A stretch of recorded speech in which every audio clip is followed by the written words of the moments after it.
Chapter 6: Right Thought and a Right Attitude, the Basis of Success and Prosperity. Those who succeed possess a certain type of mind. It is true that they have ambition, vision, and driving power, capacity for work, and a strong will. Also, they never spare themselves, and, in addition, they seize each opportunity when it comes. But their principal cause of success is that type of thinking. They think in terms of success and achievement, abundance and prosperity. The life tends, in course of time, to express the type of thought habitually dwelt upon. If we think consistently in terms of success and prosperity, then sooner or later we express these things to a greater or lesser degree in our life. That is to say, according to our ability, we achieve the greatest success possible in our case. We cannot all be at the top of the tree, but we can each rise to the best position for which our particular genius fits us. Except in the case of those peculiar people who think they can do anything and everything, whereas they can do nothing properly, we can all accomplish much more than we could ever believe possible. There are abilities hidden within us that are undreamed of. Our capabilities seem to increase as our responsibilities grow greater. Life calls on us for higher achievement, and lo, the power and ability are forthcoming in a way that is surprising to ourselves and probably still more so to our friends. I have purposely conversed with a great number of unsuccessful people. By unsuccessful people, I mean those sober and hardworking and who want to get on always sink to the bottom, no matter how much one may help them, and in spite of splendid opportunities put in their way. In all of them, I have found the same type of thought habit. They think in terms of penury and failure. Because of this, all their actions and decisions, unknown to themselves, are of such a kind as to bring about penurious conditions and failures. Men of equal abilities are not equally successful. One may appear to be lucky, while the other may appear to be most unlucky.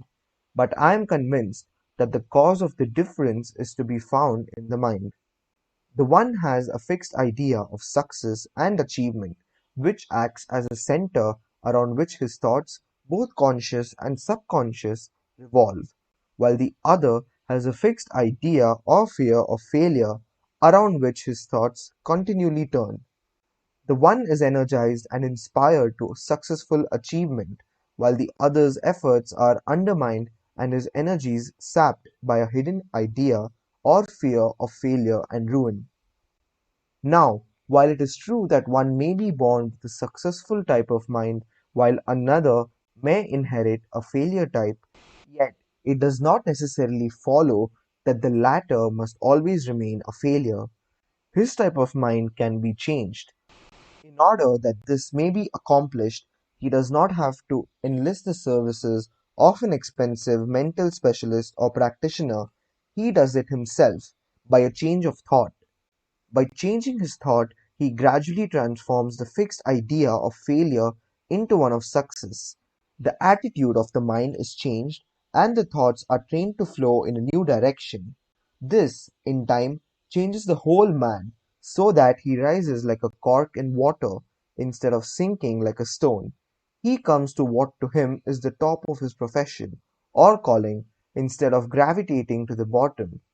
He finds that there is plenty of room at the top, simply because so few ever use their mind in a constructive way. He becomes one of the favored few, simply because he uses his mind as a creative instrument and not merely for the purpose of doing routine work. It must not be forgotten that true success is based on service.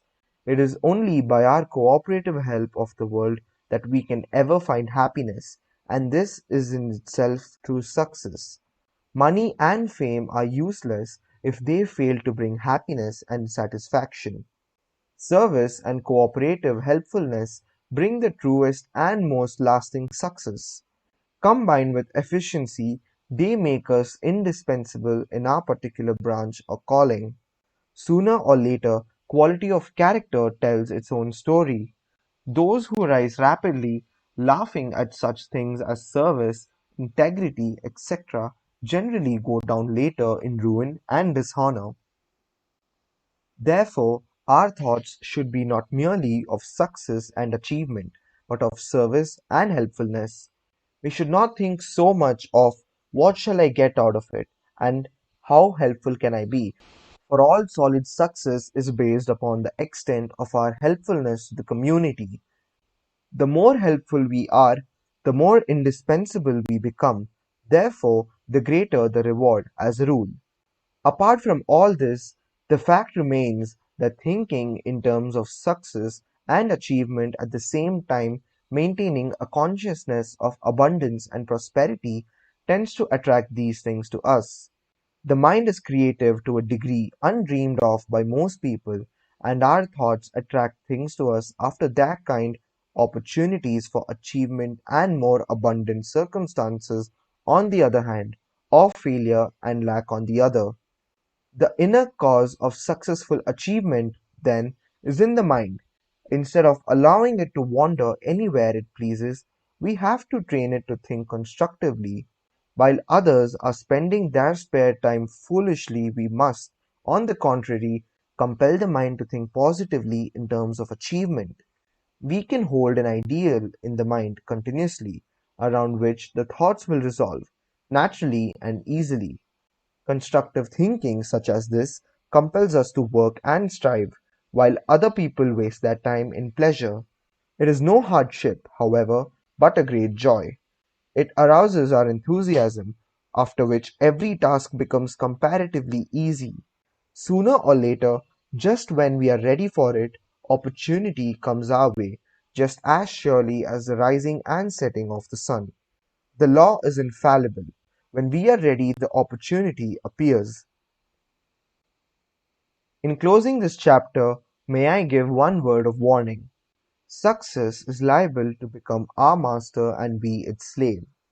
Therefore, it is important that we choose the highest form of success if we can. As a rule, however, we have no choice because our ambition is, as it were, born in us. We have in mind the case of a poor boy with only a country elementary school education who is now an ordained missionary, apparently an utterly impossible feat for one in his position. Whether he chose his calling or whether his calling chose him, it is impossible to say.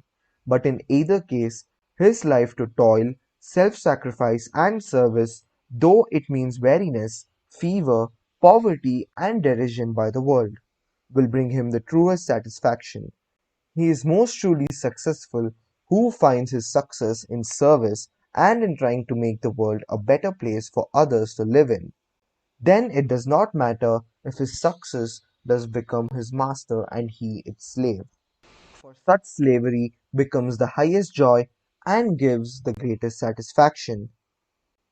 These are the treasures that no money can buy, and which ever elude those who seek them through the acquirement of riches and fame.